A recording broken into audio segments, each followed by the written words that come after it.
বন্ধুরা, আমি এখন আছি কামানখোলা জমিদার বাড়ির একবারে ছাদে।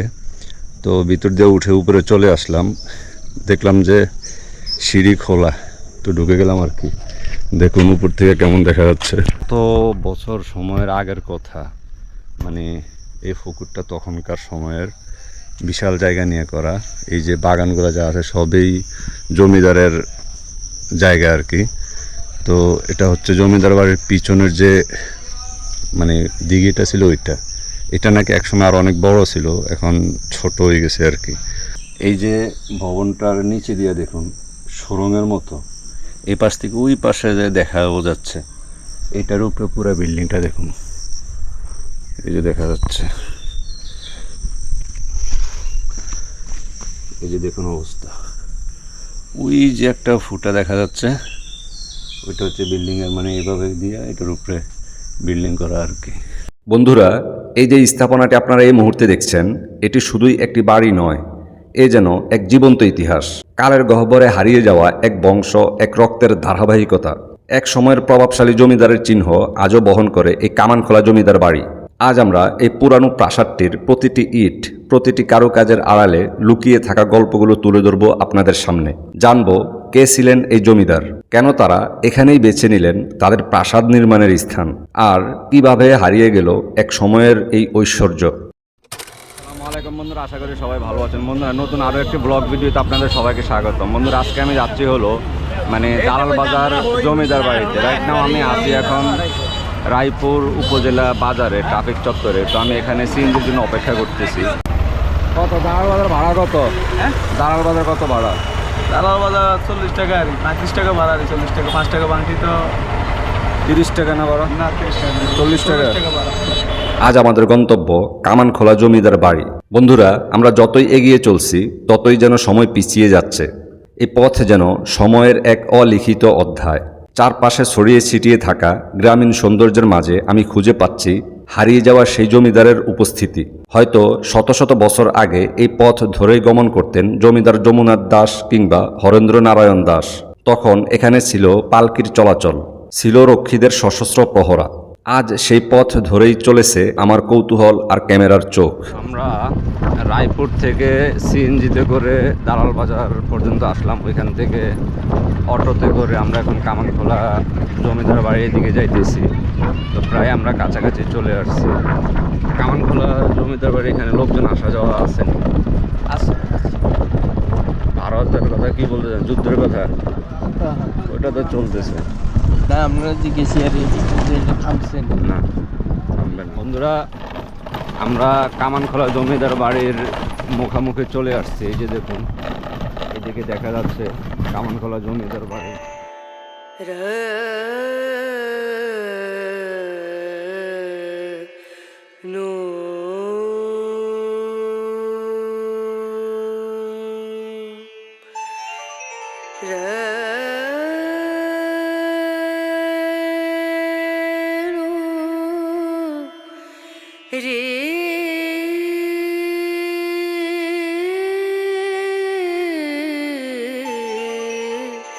রে না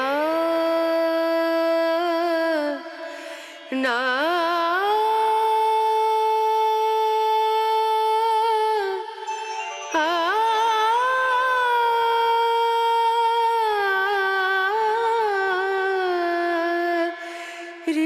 রে না রে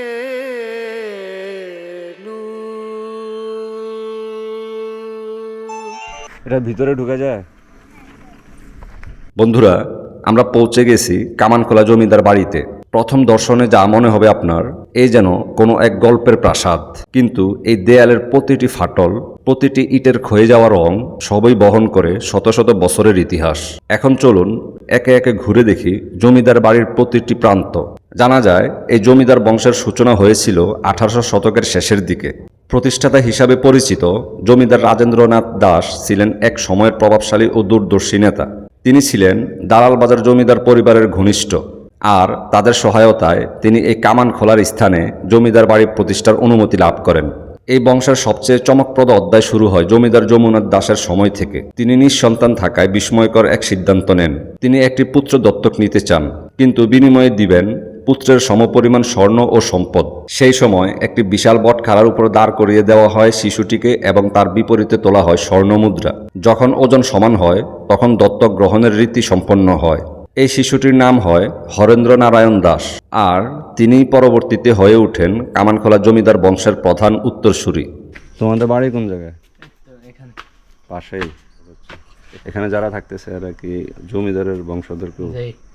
আচ্ছা, এখানে আর কি আছে দেখার মতো? এখানে আমনে আরো জোর ঘর বাড়ি, এই বিল্ডিং, এইগুলোই আছে, আর কিছু নেই? যে আর কিছু আছে উঠতে গেলে দেখতে পাবে। উপরে কিভাবে যাবো?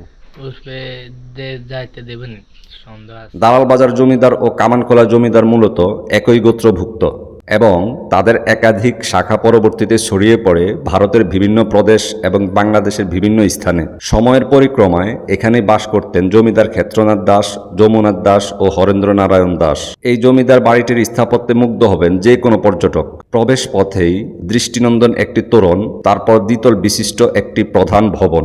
এক পাশে রয়েছে দিঘি, যা তখনকার সময়ে জমিদার পরিবারের ব্যবহারের জন্য নির্ধারিত ছিল। তাছাড়া এখানে আছে পূজা মণ্ডপ, যেখানে নিয়মিত ধর্মীয় আচার হতো। বাড়ির ভেতরে ছিল সালিসি কক্ষ, যেখানে স্থানীয়দের বিচার হতো, এবং নিচতলায় ছিল এক নৃত্য কক্ষ, যেখানে উৎসবের রাতে আয়োজন হতো সাংস্কৃতিক অনুষ্ঠান। দুঃখের বিষয় হচ্ছে এই ভবনের সবগুলা দরজা তালা মারা। আমি ঢুকে আপনাদেরকে কিছু দেখাতে পারছি না, তাই বাহির থেকে দেখিয়ে নিচ্ছি। সব লক করা। তাছাড়া এখানকার যারা উত্তরসূরি এখানে বসবাস করছেন তাদের কাউকে আমি দেখতে পাচ্ছি না। সবারই ঘরের দরজা বন্ধ, তাই ডাকছিও না। যুগ যুগ পরিবর্তনের সঙ্গে সঙ্গে জমিদারি প্রথা বিলুপ্ত হলেও এই বাড়ির গায়ে এখনো জেগে আছে সেই ইতিহাস। এখনো কিছু উত্তরসূরি পরিবারের সদস্য এই বাড়ির ভেতর বাস করেন।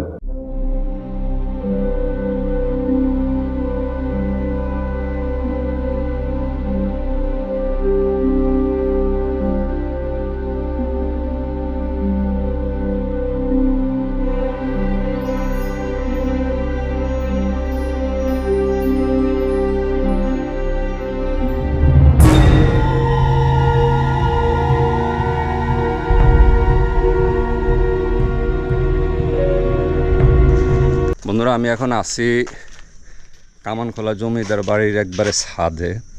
তো ভিতর দিয়ে উঠে উপরে চলে আসলাম, দেখলাম যে সিঁড়ি খোলা, তো ঢুকে গেলাম আর কি। দেখুন উপর থেকে কেমন দেখা যাচ্ছে। ওই যে ভবনটা দেখা যাচ্ছে, এই ভবনটা দিয়ে আমরা এদিক দিয়ে ভিতর দিয়ে ঢুকে আইসে এই ভবনটার এই পাশ দিয়ে সিঁড়ি ছিল, সিঁড়ি দিয়ে উঠে আসলাম আর কি।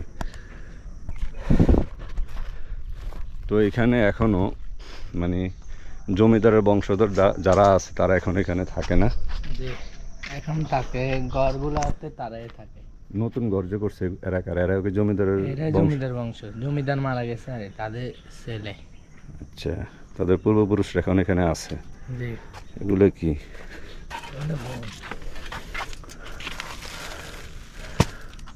স্কুলের বই।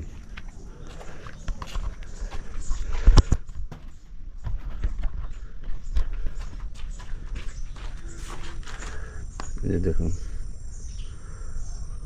এই যে টিন দেখা যাচ্ছে, যে এখানে যে নতুন ঘরগুলো করা হয়েছে এখানে জমিদারের বংশধরের লোকরা থাকে, মানে এটাকে কি বলে, পূর্বসূরি যারা আছে তারা। এদিক দিয়ে দেখুন,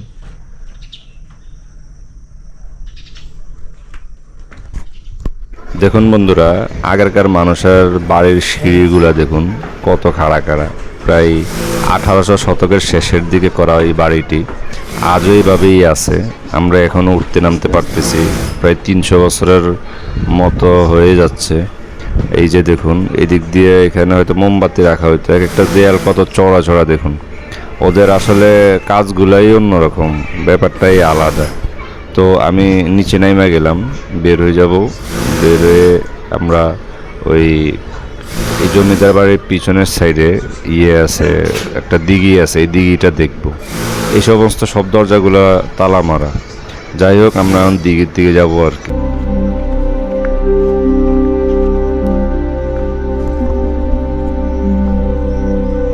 এই যে নতুন যে ভবনটা দেখা যাচ্ছে, নতুন যে ঘরগুলা দেখা যাচ্ছে, এখানে হয়তো জমিদারের বংশধররা কেউ থাকেন আর কি। তো দরজা সব বন্ধ দেখা যাচ্ছে, আমি কারোর সাথে কোনো কথা বলতে পারি না। বন্ধুরা, আমি এখন যেদিকে যাইতেছি এই জায়গাটা হচ্ছে হইলো জমিদার বাড়ির পিছনের পুকুর। তো এইদিকে বাউন্ডারি দিয়ে আছে দেখুন, এদিকে হয়তো এক সময় দরজা ছিল। তো ওই যে সামনে দেখা যাচ্ছে আর কি পুকুর, এই যে বাগানের পুকুরের সাইডে মানে যতদূর এরিয়া আছে সম্পূর্ণটাই জমিদারদের জায়গা। এই হচ্ছে পুরানো দিনের সেই পুকুর আর এই ঘাটলা। এটা হচ্ছে জমিদার বাড়ির পিছনের যে পুকুরটা আছে, ওই পুকুরটা দেখুন কত পুরানো দিনের ঘাটলা দেখা যাচ্ছে, ওইদিকে দেখা যাচ্ছে, আর এটাও দেখুন।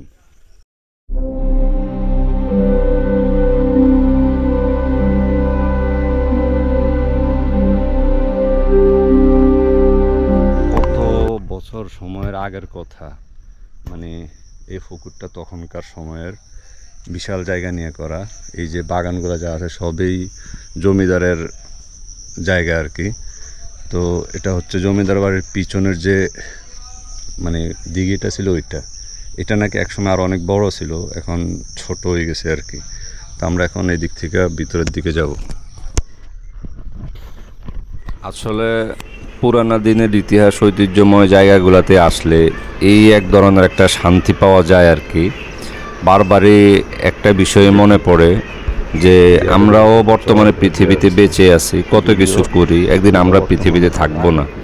এটারই মানে চাক্ষুষ প্রমাণ হচ্ছে এই জমিদাররা, যারা এই পৃথিবীতে একসময় অনেক রাজত্ব করছিল, আজকে তারা এই পৃথিবীতে নাই।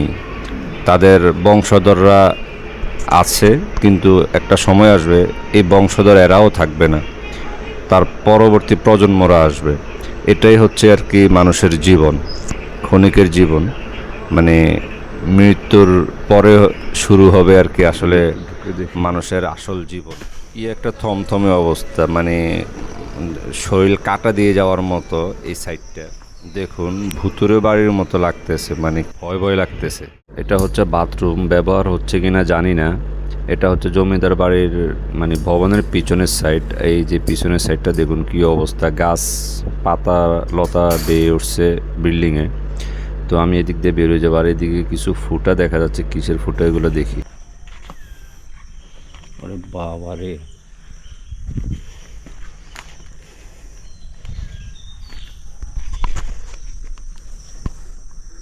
বন্ধুরা এই যে ভবনটার নিচে দিয়ে দেখুন সুড়ঙ্গের মতো, এই পাশ থেকে ওই পাশে যে দেখা যাচ্ছে, এটার উপরে পুরো বিল্ডিংটা দেখুন, এই যে দেখা যাচ্ছে,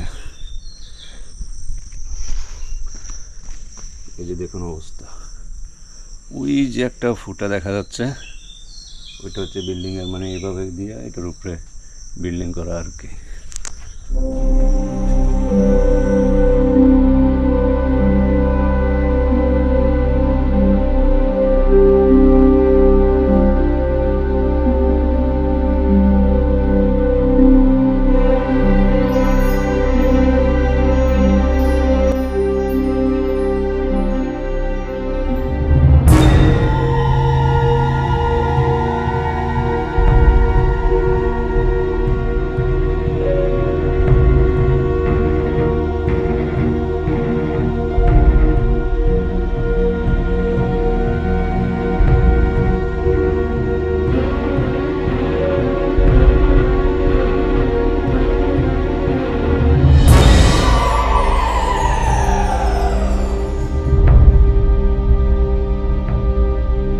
বন্ধুরা, আজকের ভিডিও জুড়ে আপনাদের সঙ্গে ছিলাম আমি গাজী মামুনুর রশিদ।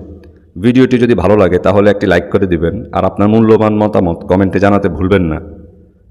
এই ধরনের ইতিহাস ঐতিহ্যময় ভিডিও সবার আগে পেতে চ্যানেলটি সাবস্ক্রাইব করে রাখবেন অবশ্যই।